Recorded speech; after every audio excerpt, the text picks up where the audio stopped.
Stopping power is an overly simplistic way of describing what happens when you shoot a living creature and it stops moving. This quote is a good example of what someone is trying to say when they use the term stopping power.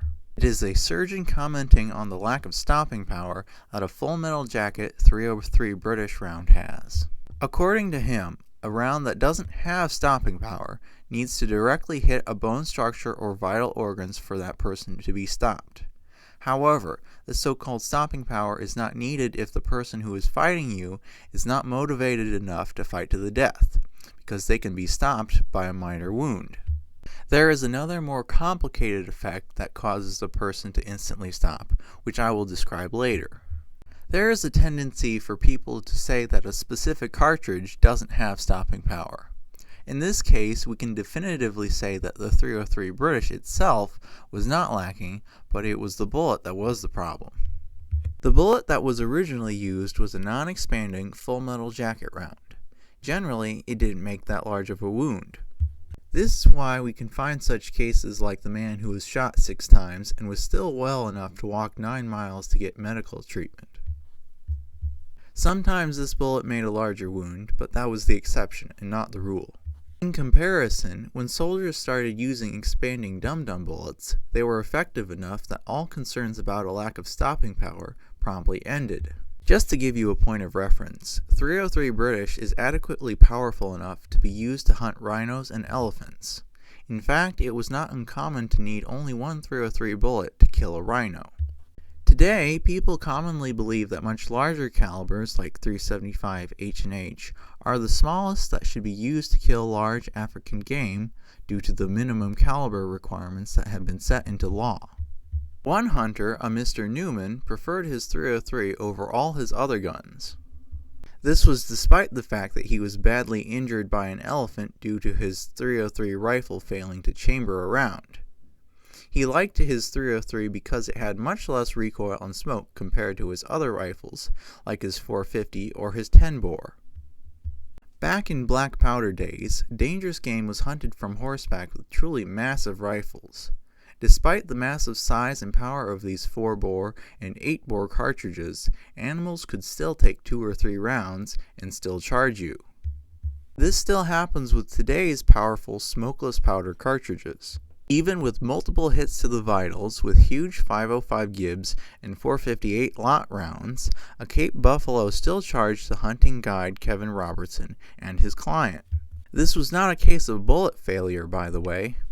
In comparison, if a .308 failed to stop a charging buffalo, some people would inevitably say it's due to a lack of power. However, this argument can't be used in this case because both the 505 Gibbs and the .458 lot are extremely powerful. In general, if you have not immobilized an animal by sufficiently damaging its brain, spine, or bone structure, it can still charge you. Only when an animal has its brain or spine damaged does it immediately stop. This is because there is enough oxygen available in the body of an animal for it to keep moving and functioning for a short time, even with a damaged heart and lungs. However, you can immediately stop an animal by indirectly damaging the nervous system. If you shoot an animal in the lungs, for example, and it immediately drops dead, this is an example of the effect commonly known as hydrostatic shock or hydrodynamic shock. What has happened is that the bullet has caused a pressure wave to travel through the body. When the pressure wave hit the central nervous system, it caused severe damage and immediate incapacitation. To some degree, we can make hydrodynamic shock more likely with fast-moving bullets that instantly fragment, but it will never reliably happen with most animals. In many cases, such a bullet is inappropriate for large game like elk, and is therefore quite counterproductive as it won't have the penetration needed to reach the vitals. By the way, when people use hydrodynamic shock or hydrostatic shock, they're talking about the same effect, and I'll be using these terms interchangeably.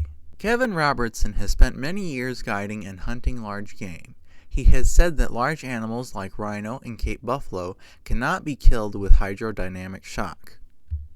Since he has not personally seen a Cape buffalo die from hydrodynamic shock, he has no reason to believe such a thing could happen.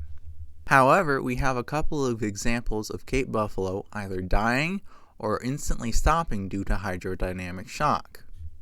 I'm showing you these things to illustrate how rare it is for Cape buffalo to actually die from hydrodynamic shock. If a guide could go his entire career without seeing it kill a buffalo, it's clearly not something that you can count on, especially if your life is on the line.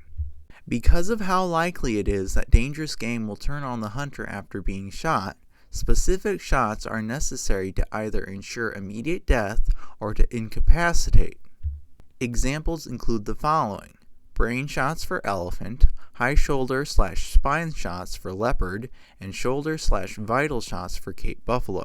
Some people say that large African game aren't like other animals because of a unique sort of toughness, and that's why they can take a powerful rifle bullet and keep moving. If that were true, then there would be no reason that regular medium and small animals can act the same way when shot.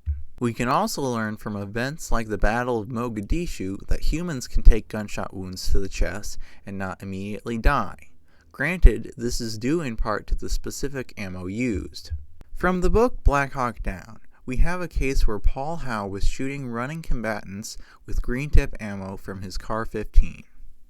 At times they were close enough that Paul could see he was hitting them, but they were seemingly unaffected as they were running off across the street and out of view.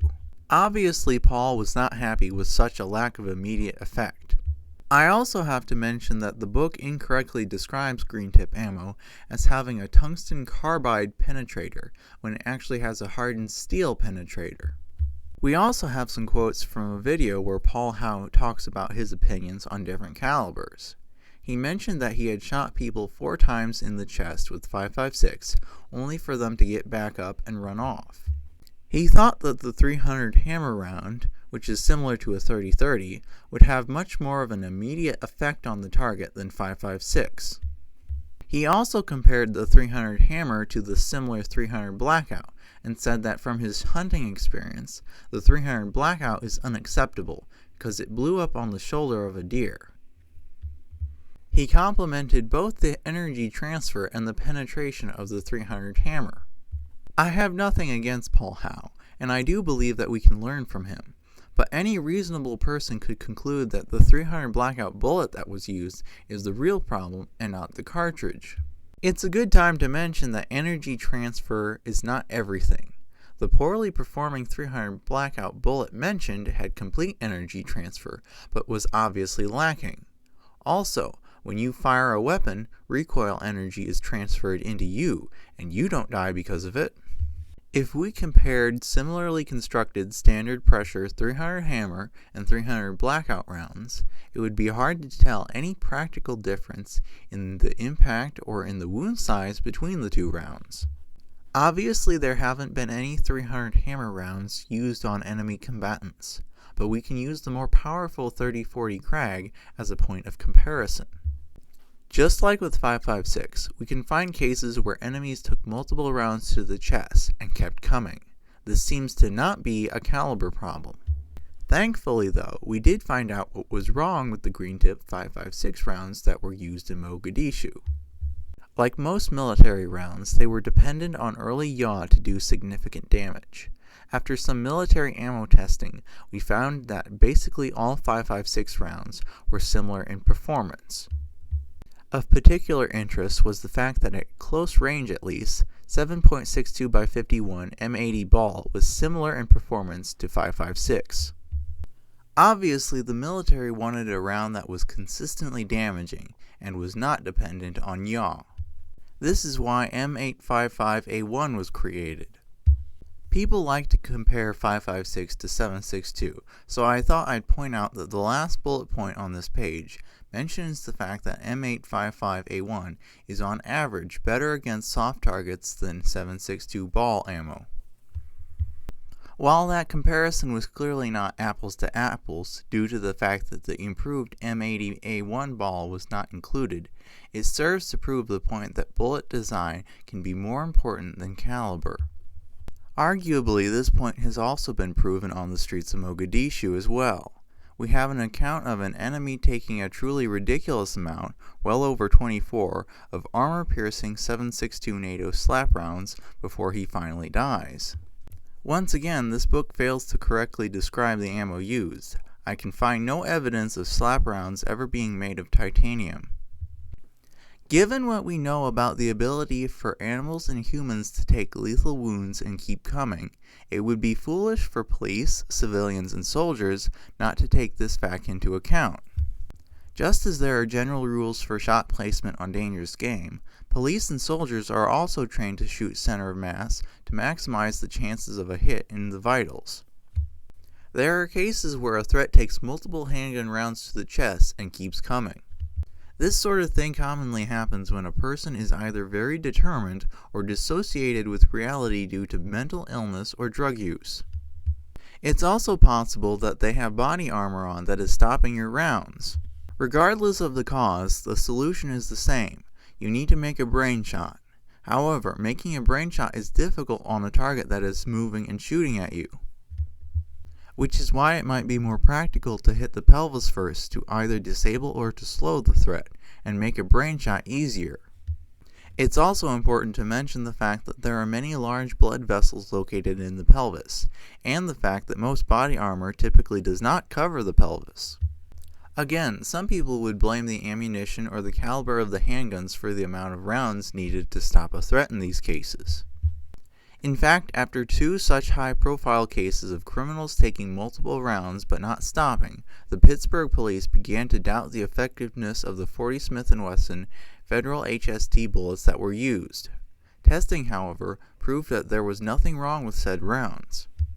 People have been misled by movies and charlatans like Marshall and Sanow to believe that certain rounds are so effective that you are almost guaranteed to stop an attacker with one shot. I call Marshall and Sanow charlatans because they created a hoax about goats being shot to test different handgun rounds. They likely included this hoax in their book Street Stoppers in an attempt to support their claims about stopping power. These so-called Strasbourg goat tests were then used by good-intentioned people to try to understand wounding effects of handguns. Even scientific papers were not immune to the damage done by this hoax. It would be very easy for me to say that stopping power is completely a myth. It is largely a myth, but there is more nuance involved. As far as expecting an attacker to stop just because he was shot with a powerful cartridge like .357 Magnum, that is definitely a myth. Hydrodynamic shock is definitely real, and you could consider it the grain of truth behind the nonsense that surrounds the term stopping power. The Strasbourg goat tests, resulting pseudoscience, and the inherently misleading term that is stopping power all distract people from the fact that damage to the central nervous system is what reliably and quickly stops threats. Trying to measure effectiveness from the lens of stopping power is both backwards and misleading. It will always give you bad answers because you are asking the wrong question. If you just look at the percentage of people who have stopped attacking after being shot only once with different calibers, you have to leave out all the details that would actually tell you something. Details like if the round actually damages vitals, and if the attacker dies from the wound are extremely important, but they have to be excluded for such simplistic statistics. Similarly, it's important to know if the attacker had stopped fighting because he didn't want to be shot again, or because the wound actually had incapacitated him. There was a survey given to soldiers who had fought in different wars that asked what they thought about the weapons they used. We can use this as sort of an indirect method of comparing weapon effectiveness.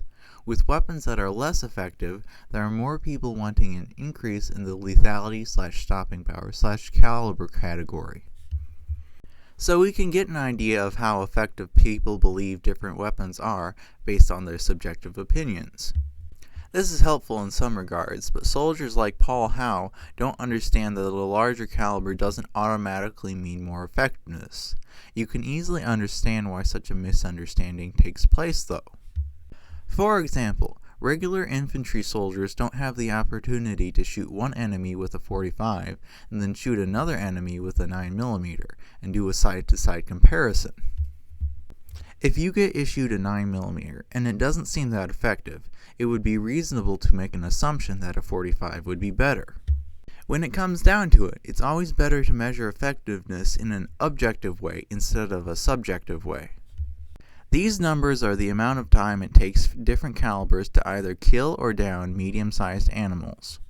This data comes from quite a few hunting videos, most of which involve shooting a white-tailed deer in the chest with a single round. So it's a pretty good one-to-one comparison of real-world effectiveness. With a single round of the vitals, regardless if it's a 5.56 or a handgun round, it is going to be effective and will usually kill in a matter of seconds.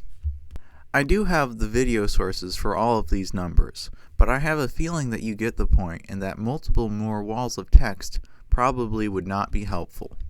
If you are interested in looking at the sources for the handgun rounds, I have them listed in a different video, and if you look in the description, there will be a link to that video. As always, I appreciate it when you like the video and share it with your friends.